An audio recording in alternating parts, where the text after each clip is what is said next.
The histogram in Lightroom is something that is often overlooked because it's not fully understood. We can see it at the top right of the screen when we're in the library module, as we are now, but also if I select an image and move to the develop module, we'll see it there too. Now it's probably more important for us to view it in the develop module because that's what we're going to need to look at as we adjust the tonal range of the image in question. The histogram is one of those tools which is much the same in any image editor. Photoshop Elements, Photoshop, Adobe Camera Raw, Lightroom, they're all the same and they're all telling us the same as well. It does look a little bit of a mystery sitting at the top right of our screen here, but it's worth our attention. What we should be doing with the histogram is taking a look at it every time we open an image, because the histogram gives us a graphic picture of the tonal range of the image, but much more than that too. We can think of the histogram as a compass, pointing us towards the sliders we need to go to make the changes, and even how far we need to move those sliders to get the best result. Now the manipulation we need to do, of course, is to improve the contrast, colour and the impact of our images. And it just takes a little time for us to get the feel for the histogram, but we do. Pretty soon we start to see a correlation between the graph at the top right of the screen and the image we're looking at. If you take a look at it each time you start an editing process, you'll be surprised how quickly you'll become accustomed to it.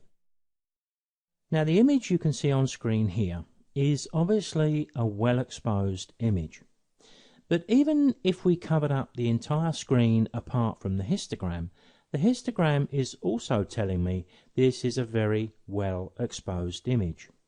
Why is that? Well, if we look at the histogram, it spreads from the extreme left side to the extreme right side, meaning we've got a good range of tones from the left hand side, which demonstrates the darker pixels or the shadow detail in our image, to the right side, which details the whites and the highlights in our image.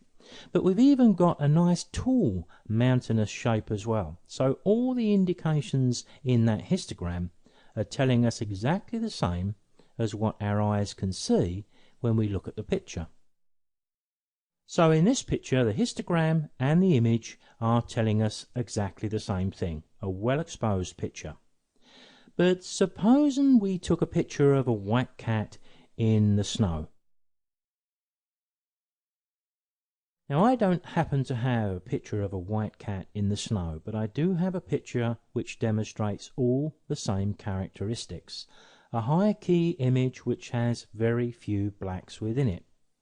So here, because this isn't an average scene, when we look at the histogram here, it looks completely wrong in comparison to the previous image, but in this case it isn't wrong. So with the histogram, we use it as a compass to tell us what sliders to go to and how far we need to move them. But we mustn't follow it blindly. We've got to have our mind set on the actual style of image we're shooting. Let's take the other end of the scale here, a black cat in a dark corner. Now I don't happen to have a picture of a black cat in a dark corner either, but once again I've got an image which demonstrates all of the same characteristics. A low-key image with not many highlights, and once again, if you look at the histogram, you can see the histogram all stacked up on the left-hand side, which is the shadow detail. But again, it's not telling us that the image is badly exposed or incorrectly edited.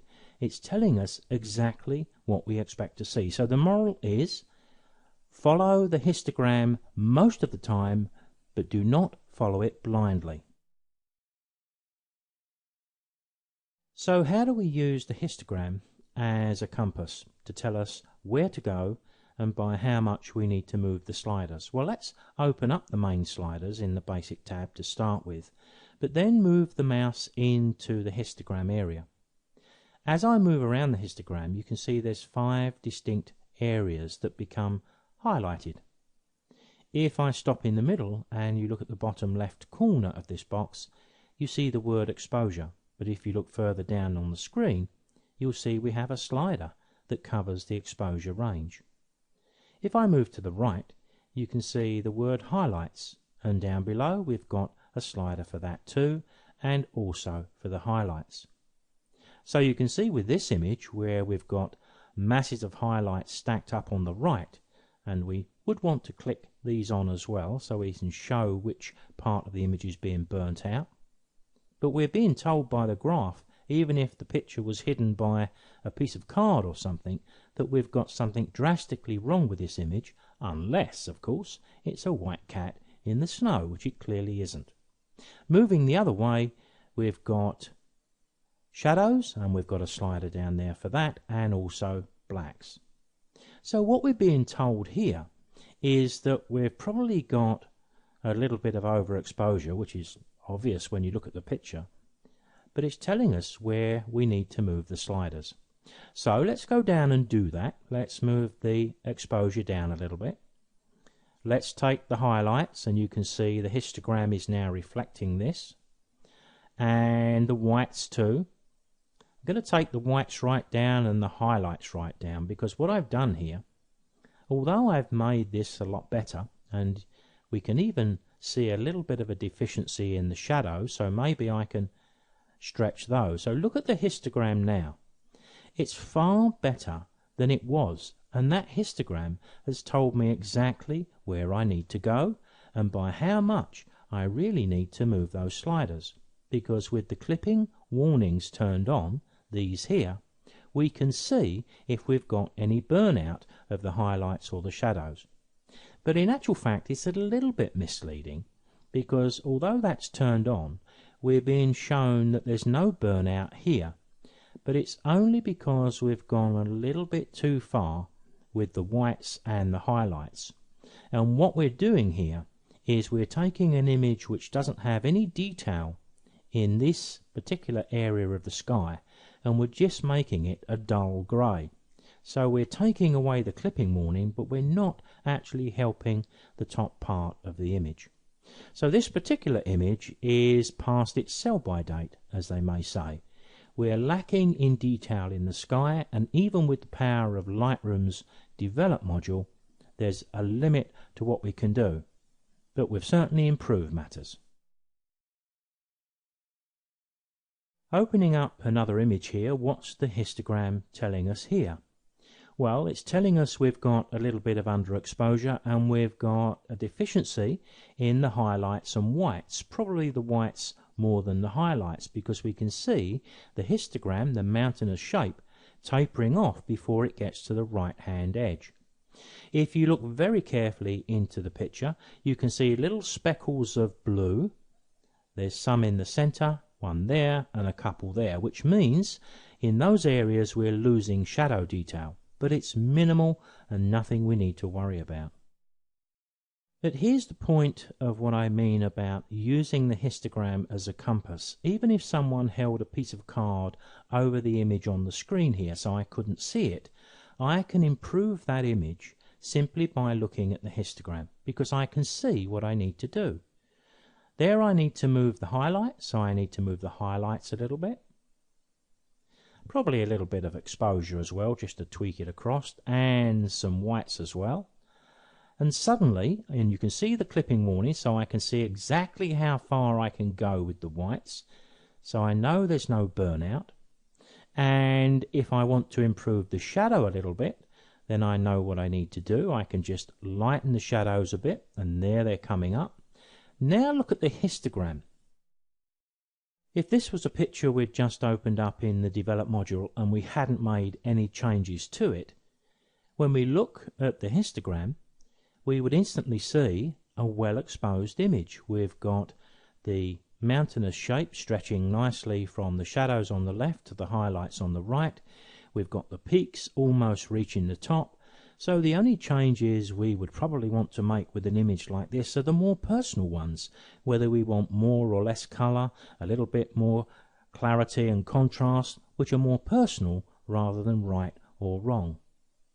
But if we could compare the histogram here with what we had when we first opened it up, and I'll do it here by clicking reset, you can see how that histogram told us exactly where to go and what to do. Now here's my last example, and again if we look at the histogram, it's telling us exactly what we can see on screen. And we probably need to adjust the exposure, maybe the shadows and or the blacks. So let's go down and move the exposure to the left, so we're putting it more or less in the center there. We're going to tweak the highlights and the whites. A little bit too much, as you can see with the clipping, so I'm going to bring them back from that. The shadows and the blacks, let's move the blacks a little bit to the left, and also the shadows. And we can take that a little bit further and the blacks a little further, something like that. And once we add a little bit of clarity and a little bit of vibrance, well, look at the difference. Now we do have a histogram here with a bit of a spike on the right hand side. Now I wonder if you can look at the picture and tell why we have that. Now the histogram is stacked up on the right hand side, and as long as we're not shooting a white cat in the snow, which we clearly aren't, then that's not entirely correct, and if we can improve that we will. But it's caused by the fact we've got a well exposed image now apart from the top. Now this is highlighting one of the problems we have with image manipulation, in that we need to manipulate one part of an image independently to another, and we're going to deal with those techniques as we go through the videos. Now I don't want to go into detail about what I've just done to this image as it revolves around the screen, but if you now look at the top, you'll notice we have a little bit of tone coming through the sky, and if you look at the histogram reflects what we're seeing. So the histogram is something we need to learn. With the spinning round of the image, I've just fine-tuned those sliders because my histogram was just a little short on the left, a little short on the right. So a tweak down with the blacks and up with the whites has evened out the histogram, and of course the impact it has on the image is to improve contrast and therefore appeal. So at first when we look at the histogram, it can seem a bit of a burden to have to consider that while we're trying to learn all the other intricacies of Lightroom, but it actually could be your best friend.